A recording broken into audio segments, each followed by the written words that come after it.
Changemaker Hub, striving to inspire changemakers everywhere.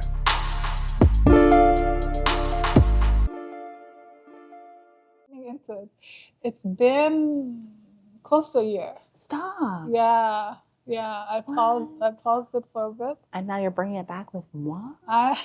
You're a special girl. Gosh, You thank are you. special. Oh my gosh, I'm honored. I'm really excited for this conversation. I'm a big fan, whether you know it or not. I had the pleasure of working with you during the cohort of the Changemaker Innovation Hub. I got to know you a bit more. So I'm excited for this conversation. I'm excited to discover new things about you and also for others to learn about you too. Shoot. I don't know that they're ready.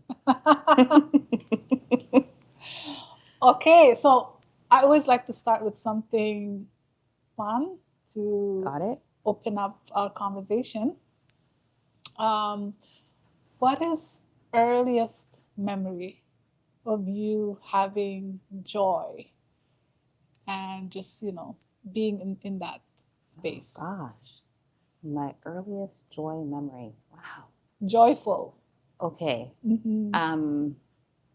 I was living in Barbados and my grandmother was cooking. Yeah. My parents, they weren't there. My parents owned a gym. They're both bodybuilders. Mm. And they were away. My grandma, I remember I was on her hip and she was cooking. And I remember I couldn't have been more than 2. But I remember feeling so happy. The way she moved and the way she held me, I still remember I'm grown, well grown, a ripe old woman now. But I remember the smell of the food, how happy she was, how happy she was holding me. I just felt so loved in that moment. It's a core memory, clearly, that I'll never forget. I remember that clearly. Wow. Yeah. Wow. My grand loved her. Wow. That's amazing. Make sure you tell her if she's still alive. She's not. And we were really, really close up until when she passed away. But all of my memories usually involved her because she was everything to me. Yeah. I thought I was her favorite, but it turns out all of the grandchildren thought I was the favorite. Listen, that's her gift. Right? She can just focus on you so you feel like you're the one. Yeah. I think that's a great gift for grandmas. I think I feel the same when it comes to my earliest memories too of being in a safe, loving, joyful space. My grandma was like one of those people that I felt like she was like a superpower. She had a superpower. Yes. She was like my hero. The stuff that no one could do, she would do it. Yes. Yeah, so I could definitely relate. There's something special about grandparents, eh? I don't know. Yeah. Special ones. We gotta keep them close to our hearts. 100. Yeah. Okay, so I want to give you an opportunity to kind of introduce yourself. I know we know each other, but maybe the people listening do not know you as well as I do. So, and I know you wear different hats, but what would you like to be known for? How would you like to introduce yourself? Oh, gosh. Someone asked me that before, and I said, I just want to be known as a good person that always tried to do well for others. I learned over the years that it's really important to give in whatever way. I'm not just talking about financially, but just be sure to pour into others in ways that they need it. Sometimes not sometimes, but all the time, you never know what people are going through in their lives. When you guys encounter each other for that brief moment in time, a smile, a kind word, something can make all of the difference for someone. You never know. So I always just try, no matter what I'm doing, to do that for somebody, But I work a very busy job. I work in media, so I'm always working like 24/7. I'm not complaining about that. It's my passion. I love it. I also own a business. I do satin line hats. I sell winter hats, summer caps. What's the name? Crown and Glory, baby. Yay. Crown and Glory. Look us up. Yeah. Order your hats today. Yeah. And I also, consult and help people with their media help or whatever they need help with in media wise. As I do that too. But no matter what I'm doing and who I'm meeting, or I try to help in any way that I can. Amazing. Thank you.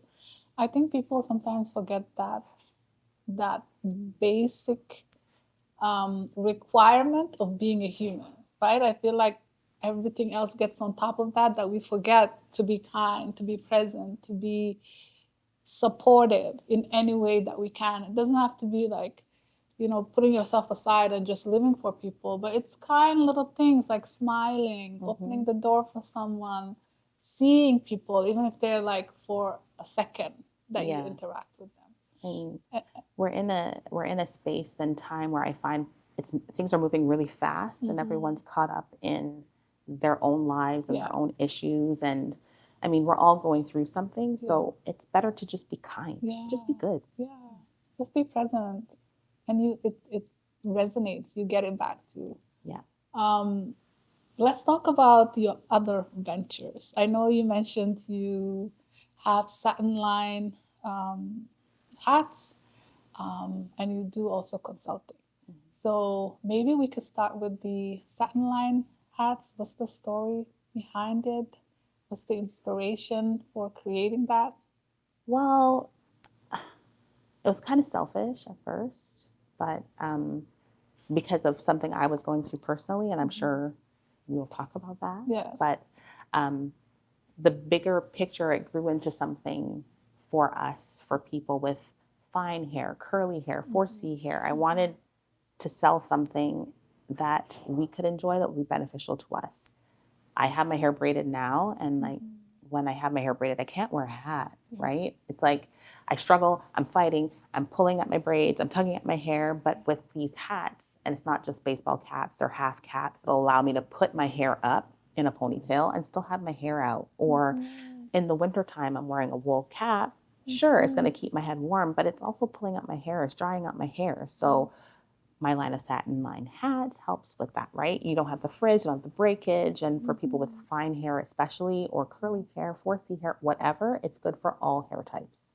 So it grew into something bigger than that, bigger than me. And I didn't realize the demand. It's quite niche, but we need it, right? And I want to be there in this area instead of having to order from the States and pay tariffs and then paying more to get the hat to me than what the hat actually costs. I wanted to have something here that we can get across Canada, in Ontario, here. Yeah. We need it because our hair is always curly. It doesn't stop being curly, whether we have the product or not. And there's nothing like something created for you. We're always kind of just adapting to things because we can't find things that are, as minority people, we make do with what we have. Right, and that's not good enough. It's not. We should not be making do. A lot of times, most products aren't catered to us, right? And we need something that's for us. And why not do that for ourselves, If it's not there, and I didn't invent it, but it's there for us, we should be like doubling down and going for it, right? So I want to be able to supply that for people like me, people with thinning hair, people who are going through cancer journeys, especially like their hair is brittle, they need something. It's good for all of that. We're worth it. 100%. Yes, we're worth the best. Things that are designed with us in mind, not just as a second thought or just as a token, but things that center us. And I love the name, Crown and Glory. So when people are wearing it, it's like a little crown. Yes, your crown is your glory. Wear it proudly, Yeah. Amazing. And I know you also went through something that kind of was part of that creation, your own journey. So maybe tell us a little bit about that. Yeah. You don't have Kleenex, right? I'm not going to cry anyway. It's fine.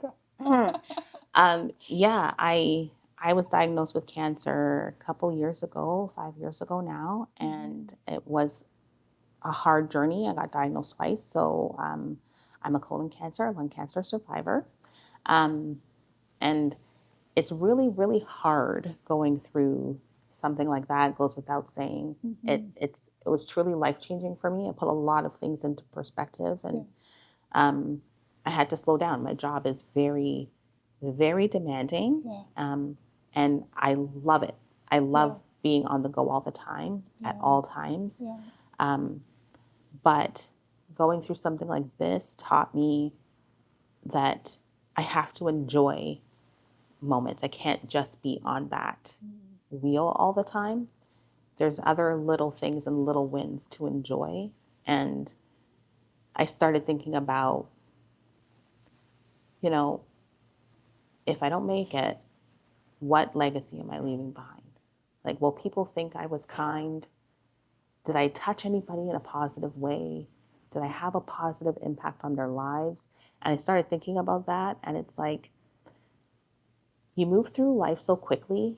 And I think because that's just the nature of it, especially over here in this climate in the world right now. It's so much stuff is happening. It's easy to get caught up in that.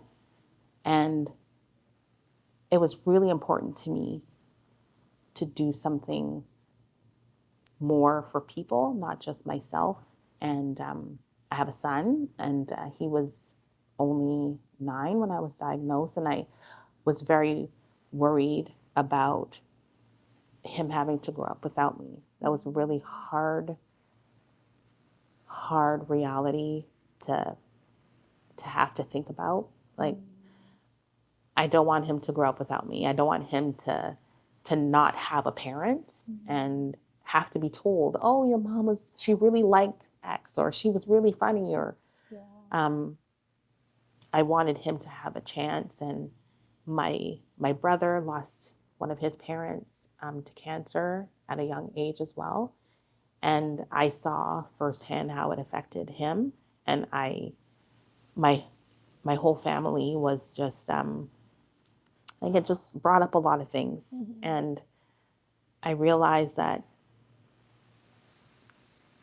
I was diagnosed with cancer, but my whole family was too. It's a whole fight for everyone, emotionally, physically, mentally. And I think in that moment, because I had to start thinking about those things, it's something you never really think about until you kind of have to.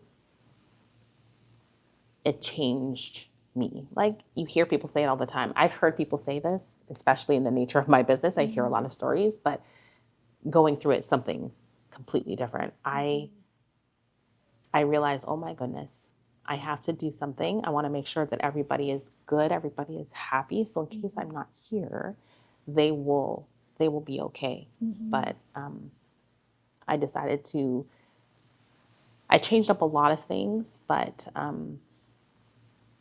my family was always close, but we're really close now. But I think leaving a legacy is important. And going through everything I went through, seeing all the people, when you're in the waiting rooms, meeting these people, talking to these people, seeing what they're going through, it humbles you quite a bit. And that's kind of how the hat thing started, because it was like, I was doing something for me. And I was like, wait, why is it so hard to get a satin lined hat? Why is it so hard? I can't travel to the States. I can't travel right now. I need something right now. And I can't afford to wait like 10 to 15 business days to get this hat. And so I did it for myself. And then I realized, wait, there's a bigger market here. I know I'm not alone. If I'm going through this, I know other people are going through this, and I've got to do something. So that's how that started. But more than anything, it was important to, it's going to sound morbid, but I'm working on the second paragraph of my obituary. It's not just, okay, this is Ziyada and she was born here and da da da da. I want to reach people who I haven't ever. I have to do something more than what I was doing before. Wow. Thank you. Thank you for being vulnerable. There's so much there for us to kind of get inspired about. I think sometimes in life you're on the go, and something like this happens to stop you. And it's not It's not great because you have to go through the pain.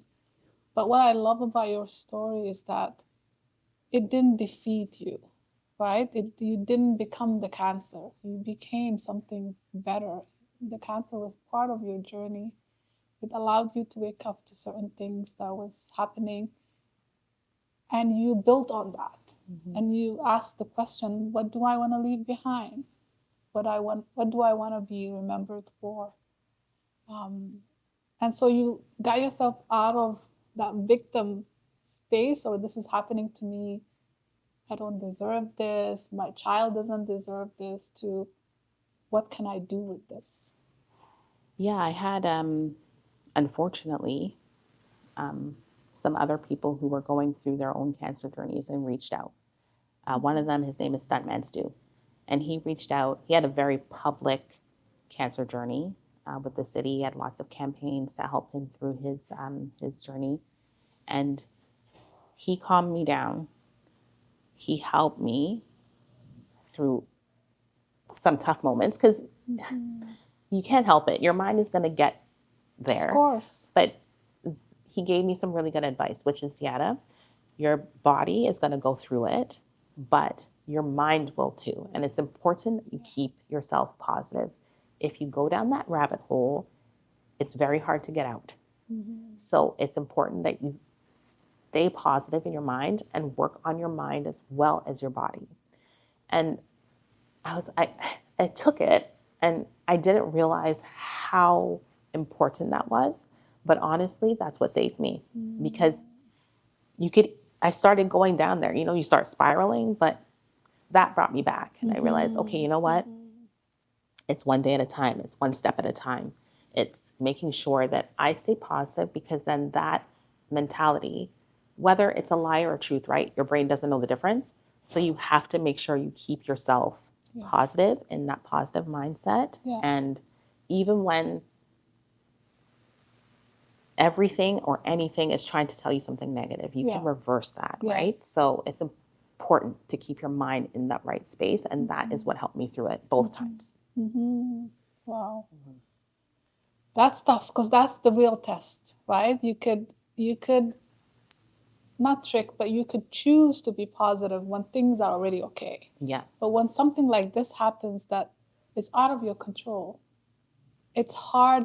That's a test. How do you still stay positive? Right? And I love that you mentioned there was someone going through the same, the same cancer situation, and they reached out and they helped you. And so community is really a big part of that, right? So I want to know a little bit more about how you stayed in that positive state, right? What were some of the things that helped you? Because, as you know, we're big on mindset. And, our mindset really dictates how we show up, how we think, how we feel, how we act. And it gives us the power to choose, right? To say, okay, my mindset seems to be here on survival right now. But what does change look like? If I were to, like you were saying, pivot or change or look from different lens, what would that look like? And a lot of people understand that in theory, but in action, it's not that easy, right? So what are some of the things that helped you to stay positive? Visualization. So, and I think we learned that too in the cohort, but really, like, true visualization. I mean, closing your eyes, it's like a meditation, and you're thinking about, you're imagining your life as you want it to be. But it's not just thinking about it. Like, you're feeling it, you're smelling it, you are there. And that really helped a lot. Obviously, prayer. I'm very, spirituality is very important to me. So I was praying all the time, journaling all the time. I meditated quite a bit, visualized quite a bit. And then my family was instrumental in distracting me. So we would just do things all the time. Like, my mom My mom is my hero. I would have low moments 100%, but she would pick me up physically, mentally. My really close friends, they would also pour positivity into me. So if I didn't have it, they had something that they could give me. And that was very important because you never know, and it would just sneak up on you sometimes. Like, I'm feeling great, guys. This is great. And then I have a quiet moment and I'm like, oh, no. Or I hear people talk about they're going on vacation next year. And it's like, well, I don't know if I'll be. I don't know if I'll be here, Yeah. right? But it's still allowing yourself to come to that realization, but not allowing yourself to stay down. It's okay to feel it, but it's not okay to stay there. So I try to keep like that. I love that. I love that. I think that's a great reminder, because we feel like, oh, she's always positive. I can't be that way. But we need to understand that we're not here all the time. It's up and down, it's up and down. 100%. And it's really coming back whenever you're down, shortening that period where you stay down. Yes, right? yes. And so I think it's called being a human. We have to go through these emotions, and we have to normalize it too, and not expect us to feel like, oh, I'm low, so I must be a failure. Or I failed at this, so I must be a failure. Yeah. So thank you for sharing that. I think that's really encouraging for a lot of people that may be going through it, maybe at their low point right now, and hearing this helps us understand. It's a good reminder. Yeah. This is not the end. It's just part of the journey. 100%. I really don't know where I would be if it wasn't for those people reminding me, and so that I can put in my mind too, you're allowed to feel it. You're just not allowed to stay there. I mean, it's absolutely normal to feel down. It's normal to feel happy, but I mean, that's how we grow. And I honestly wouldn't be here without them. Amazing. It takes a village. Sure does. There's no self-made man or woman. And I think sometimes we forget that in this individualistic society. Everything's about you, it's about you. And we forget the role that our community, our family plays. And I think when you hit those challenging moments in life, then you see who's showing up for you, right? And how is that supporting you? And so you kind of build special appreciation for what you have and the impact that they're having on you. Yeah. So yeah, I want to kind of ask you more about the business side of things. Sure.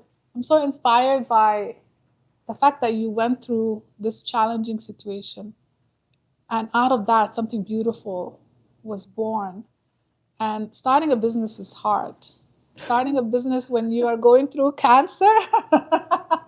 Girl, how did you do it? Tell us. I don't know. I don't know. I don't know. Honestly, I feel like if we wait for the right time, there's never going to be a right time. There's always going to be something. It's always going to be, I need to have more of this, or I need to have less. I don't know. But I had to just start, even if I didn't know exactly how to do everything, because I certainly did not. I just knew that I wanted to do this, and I wanted to have a positive impact and help people. And I said, I'm going to start. I'm just going to start. I might not have all the answers, but at least I'm starting. I'm taking one step. And if it doesn't work, it doesn't work. If it works, great. And that's what propelled me. That's what kept me going. There was times where I definitely wanted to give up, because I was like, oh, I didn't realize that it was like this. But I mean, I also have a full-time job. And so that was also hard, trying to juggle both. But you figure out a way. Where can people find Crown and Glory now? You can head to our website, crownxglory.ca. We'll link that. That's right. You can find us on Instagram. We also sell on Etsy. We try to do a lot of pop-up shops and stuff in the city and slightly outside the city, but we try to be everywhere, as many places as we can, right? We rely on a lot of word of mouth because we're not in any sort of big stores just yet. You're at the hub. Yes, we are at the hub for sure. But it's kind of through word of mouth because usually, and that's how it kind of started organically. It was one person said, "Oh my gosh, I really love this. Where'd you get this hat?" And then they start talking about it, and we're growing into not just hats. We have accessories as well, and we're slowly growing and trying to cater to that audience. And I hope that it continues to grow. Definitely. I love it. Great design, different hats for different seasons. I love the summer ones. Thank you. So you did amazing. Keep doing what you're doing. I want to talk a little bit more about your consulting side too. And I love that we're showcasing that people have different sides to them and different gifts that they can bring to life in their life. And it doesn't have to be choose one. Right? That you could I don't want to say you can have it all, but you can have it all. Not all at the same time, probably. And you have to manage expectations, certain periods. But there's no need for us to turn parts of us off because we feel like I can't do it. Right. Or I'm doing this, so it doesn't make sense to do it. So I love that you're open to creating what's inspiring you. So tell us a bit more about your consulting. Well, I think that's all back to my cancer journey, right? It taught me I'm not waiting, right? Might as well just go for it. Like, don't wait. Like, you never know what's around the corner, so just do it. Yes. And then in my job, I realized there's so many people and businesses that I come across that need help. They don't really know how it works or understand how to present themselves, or how do I conduct an interview? How do I prepare for an interview? What do I wear? How do I speak? All of those things they don't really know. So especially smaller businesses, they don't have the budget for that, or they don't really anticipate those things. Like, what happens when I get a little bit of exposure? How am I supposed to prepare?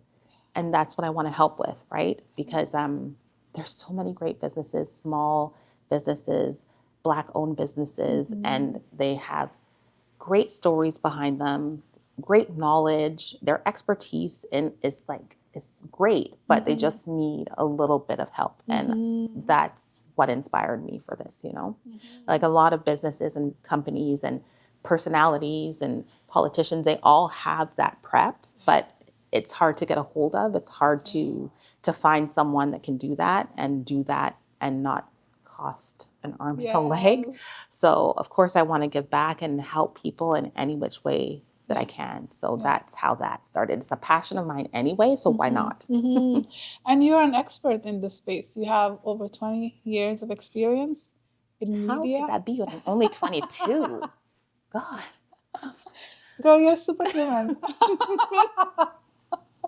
So I think when it comes to public relations, we often feel like, oh, that's for big corporations, like you said, those that have the means. They have a budget line for it. For a small business person that's kind of struggling with the day-to-day stuff, social media stuff, the actual product sales, and all, like, wearing the different hats, I think this is part that gets neglected. And it's such an important piece to exposure and growth, right? You could, like you said, you could have the most amazing product, the most incredible service, and you are the right person for it, but no one knows about it. So how are we going to grow from that? Yeah. So I'm grateful that you're offering that in our community and beyond. Yes. Yeah. Is there a specific website for that? How can people so people can reach out to me at Precision Media Coaching. I'm there to help in any capacity. So a lot of people just have questions and they don't really understand, but they know that it's important.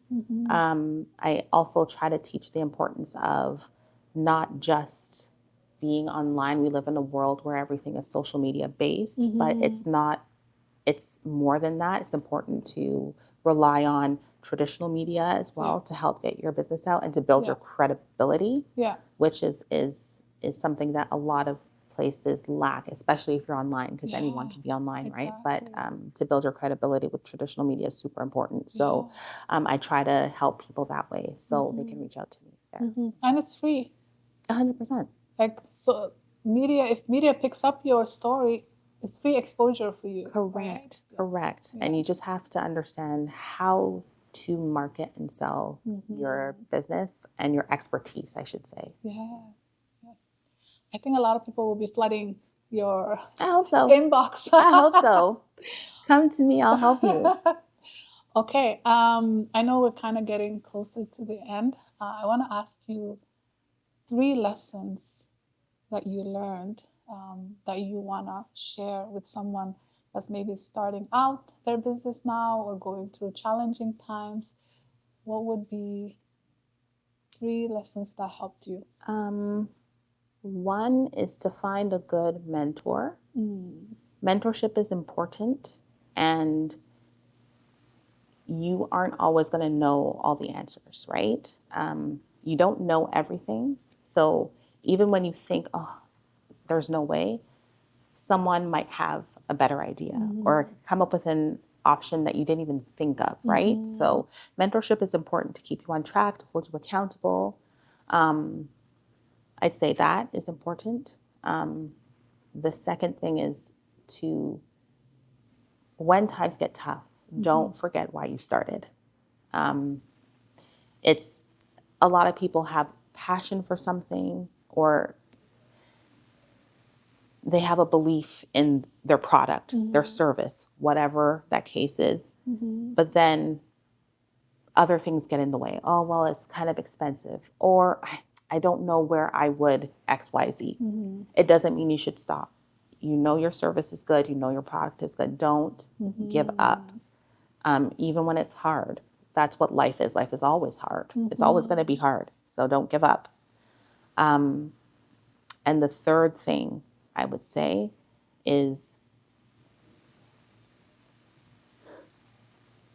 I think I said it earlier, but your brain doesn't know whether it's a truth or a lie.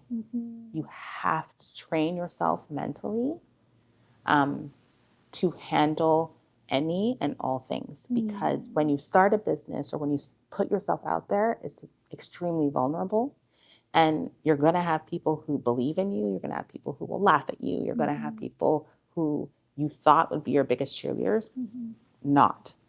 And you have to be able to manage that. You need a strong mind to do that. So in addition to looking at your business, you kind of have to build yourself the same way, build up your brain the same way, so that when you experience that, it's not going to crumble you or make you go, oh, okay, you know what, they're right. I don't know what I was thinking. No, you knew what you were thinking. You know, you believe in yourself. So you have to train your mind. I love that. Oh my God. I love those 3 lessons. Yes. Oh my goodness. Okay, let's remind people again. The first one. Believe in your, or remember why you started. Remember, anchor yourself in your why. Yes. Get a mentor. Get a mentor. And work on your mindset. Build your brain. Yes. Because if you don't have those 3 things, it will never work. I love it. I love it. And so as we wrap up, I want to ask you, what does the future look like? What are you working on next? What can we look forward to? Well, I'm always working on things. I'm always going to be doing something. Yes. With my journey, I really leaned into putting myself out of my comfort zone. I don't like to take the spotlight at all. It's not my thing. I like to help other people. Yeah.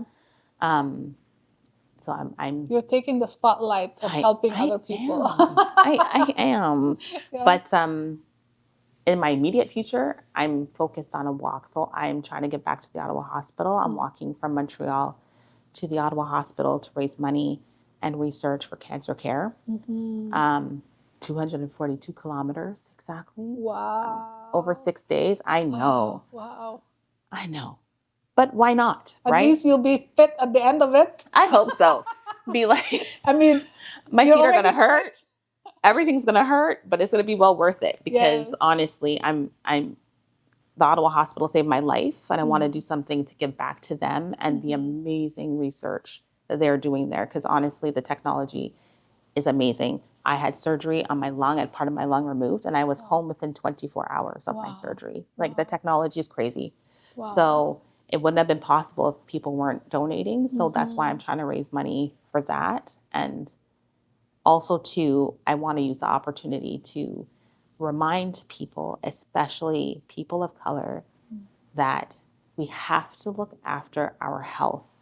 If you think something is wrong, please go to the doctor, advocate for yourself, because I was told, you're fine, like you're young, like, I'm sure you're okay, but I was not okay. And if I had just said, okay, I'm fine, I would not be sitting here with you today. Exactly. So I know that we have a tendency to put everybody else first and make sure everybody's fine. And then, well, I'll look after myself in a bit, or I'm sure it's fine. Yeah. Please, please, please go to the doctor if something is wrong, and you might be saving your life, because I saved mine. Yeah, we know our bodies more than anyone else, right? So the doctor could be saying, like, I remember once I was really iron deficient, right? So I was losing my hair, but then I went to see the doctor, and she looked at my hair and she said, you have a lot of hair. But she didn't know how my hair was before. Yes. Right? So, but I knew half of my hair was gone, even if the average person thinks I still have a lot of hair. So something was wrong, and I had to tell her, test me, do my blood work. And she did my blood work, and I was extremely deficient. Oh my gosh. So it's important that we advocate, that we bring support into the room, so that if we're not able to do it, they can do it. They can support us. So this journey is very brave. You are extremely courageous for doing this.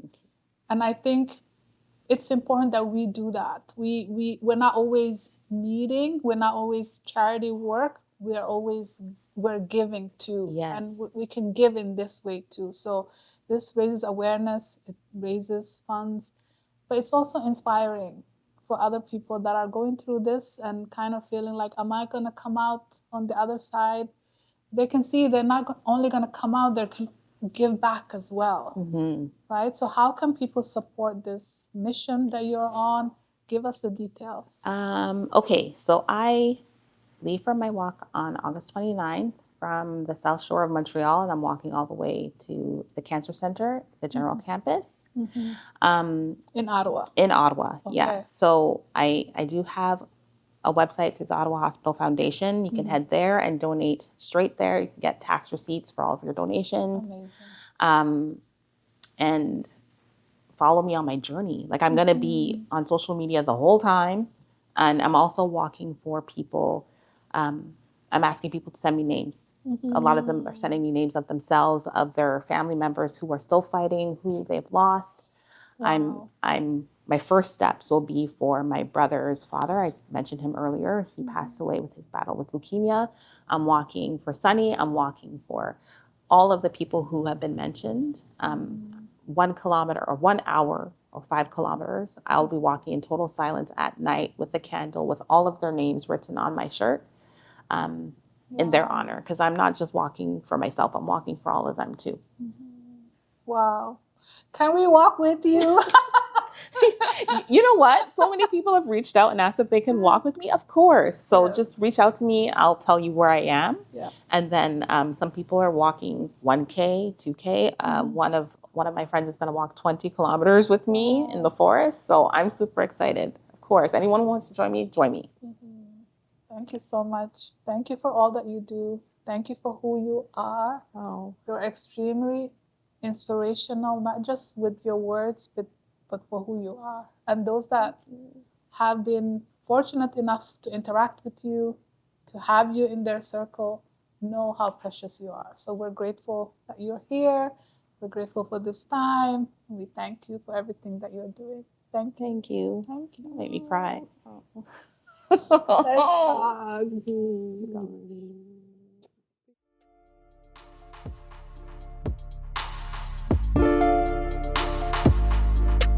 Thanks for tuning in this week. And if you enjoyed the show, please let us know about it. We love connecting with you all. Goodbye for now.